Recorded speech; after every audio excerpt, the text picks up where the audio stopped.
guys. Thank you so much.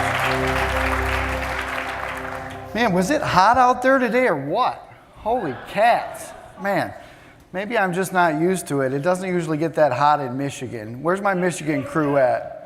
Where are they at? Come on, you can do better than that. I know there's only 20 of you. Woo! There we go. I met some guys in the elevator from Missouri. I bet they're used to the heat. Where's Missouri at? Oh. Is Texas even here? I don't think I've seen it. All right. Awesome. You guys are incredible. I really want to thank the NRECA for having me out, inviting me to speak with you. Linemen don't get a lot of speaking gigs, and I don't think you could get a better one than this. You can't get a better crowd than I've got right here, so I'm really pleased to be here. I don't know if you guys are aware, but the NRECA International Program has actually been around for over 50 years, and in that time, they provided electricity to over 120 million people, which is pretty awesome. But I want you to bear in mind that there are still 1.5 billion people in the world today who are without any access to electricity. So there's still a lot of work to be done. And before I begin, I really want to encourage you that if your local co-op gets involved and you have an opportunity to get involved with NRECA International, please do so. It's an incredible cause, and as an added bonus, it's one of the most fulfilling experiences, I promise you, that you'll ever have in your life. It certainly changed my life. So I'm just going to share some slides. And I know you're probably all thinking, oh, he's going to show a PowerPoint. Are you kidding me? But actually, they're pretty cool pictures, I think. Casey Clark from Mecca made this slideshow up for me, and so I hope you enjoy it. I'm just going to casually tell some stories about my experience while I was in Guatemala. When we first got into Guatemala City, we flew in and were greeted at the airport by some NRECA International employees who acted as liaisons and interpreters for us while we were in the country.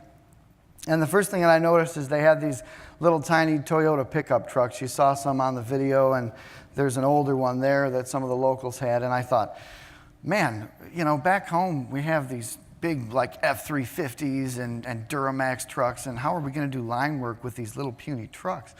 But as it turns out, there was a very good reason that they had those little trucks. We traveled north in Guatemala all day to get to the base of this huge mountain in the Guatemalan highlands. And Buena Vista is up at the top of the mountain. And we were a little bit behind schedule. By the time we got to the base of the mountain, it was almost dark. But we could see the top of the mountain, and we thought, well, cool, we're almost there, right? Wrong. It took hours to get up this mountain. I mean, it was narrow. There were like switchbacks, and I've never seen terrain like this before in my life. You're like clinging to the side of the mountain with a 1,000-foot drop on the other side. It's like an Indiana Jones movie or something. It was crazy. So we go and go and go and travel and travel and travel up and up and up this mountain in 4 low for like 4 hours. And by the time we get up there, it's almost midnight. And all the guys are thinking, well, we'll just have to pull out our sleeping bags and like crash in the back of the truck or whatever, you know. I'm sure everybody's asleep. And we were all astonished because when we got to Buena Vista, the entire village was waiting for us in the town square to welcome us. They made speeches, and of course we're all tired, but we were glad that they were there to welcome us. They made speeches, they pulled the Michigan flag up next to the Guatemalan flag on their flagpole and tried to get us to eat food, and we're really concerned about that and everything. It was really awesome, and that kind of welcome, it stayed that way throughout the entire time that we were in Buena Vista. They did anything they could to accommodate us in any way they could. I don't think I could possibly overstress how hard the people of Buena Vista worked to accomplish this. Before we even arrived, they had set all the poles for the circuit.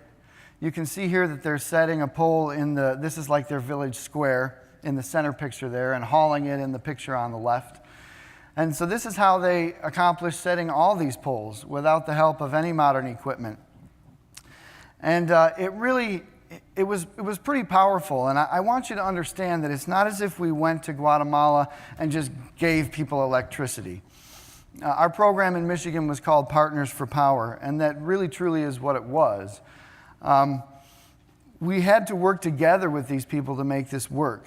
We couldn't have done it without them. To string all the wire and get through all this mountainous terrain, we really worked together and partnered with these people so that they could have electricity, and that was a wonderful thing about it. It reminded me of stories that my grandfather used to tell me about when he was a boy and the REA came through and local farmers would bring their team of horses or their little tractor or whatever they had to do in order to get the poles set and to get them electricity. So it was really cool. This picture here on the left, the picture on the right is a beautiful picture. Unfortunately, it's not me on top of that pole, but the picture on the left is kind of neat, and it's a little hard to see, but if you look right up in the very top, in the center, you can see a pole there. And we had to run a span all the way down that valley and all the way up, and the picture is taken from the location where the next pole is at. Now, this is hard enough when you have stringing equipment and all the stuff that we use here to string conductor wire, but to do it here was just unfathomable. And so we just line up guys. All these Guatemalan guys would line up and pass it hand to hand and pull the wire all the way down that valley. And trust me, the pictures don't do it justice. It's steeper than it looks. It was insane. And get it all the way up to the next pole, and we continue on and on and on in order to accomplish what we needed to accomplish. I will tell kind of a self-deprecating story real quick in regards to challenging terrain. At one point, I needed to get to a pole location. I don't recall why, but for whatever reason, I needed to get to this pole, and I hadn't been to that particular one before. So I tried to talk to some of the locals, and an interpreter wasn't around or whatever, and I said, hey, I got to get to pole, up there, so-and-so.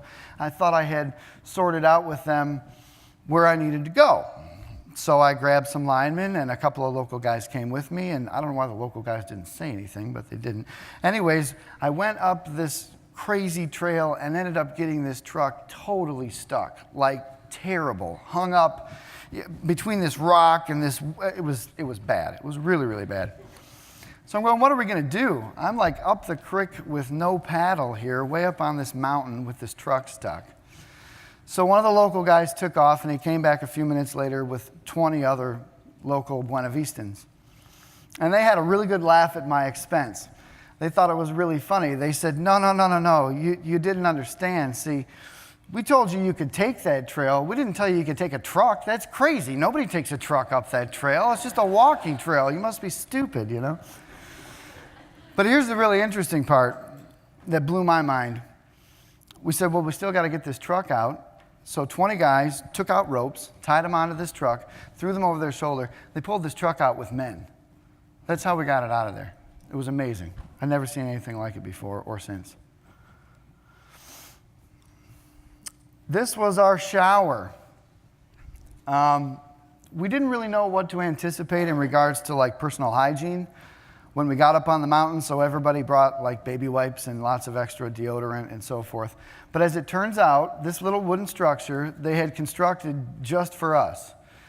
And so they would boil water all day in that cauldron there that you see, and whenever anybody wanted to take a shower, you just scooped out 5 gallons of boiling water and mixed it with the tepid water in there in like a little doggy bowl sort of thing, and you cleaned yourself up. Now, it wasn't anything extra compared to what we're used to, but trust me, it was really, really welcome after a long day of hiking through these mountains and trying to get this wire strung and get this circuit complete.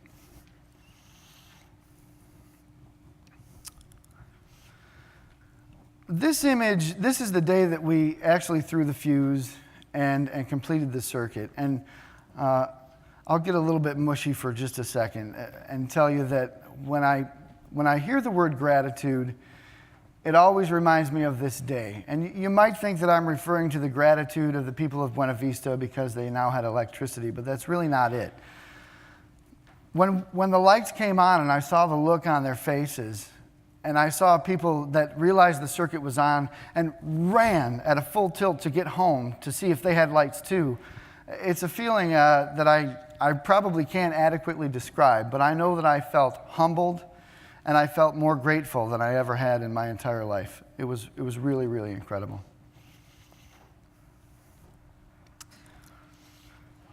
all of the co-ops in Michigan donated items to take with us to Guatemala to donate to the children of Guatemala. Matter of fact, they had to pack all of these items into suitcases and just cram them in there. They deflated all the soccer balls. We took soccer balls and shoes and clothing, all kinds of stuff. And the woman who packed all that stuff into those suitcases is actually here. Her name is Lori Millen. Will you guys give it up for her for doing all that? She crammed them all in.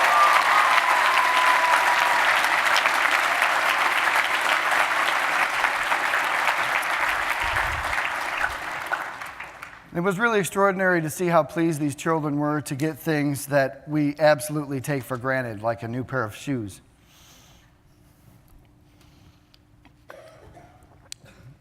This was our final day in Buena Vista, and they had a huge festival for us.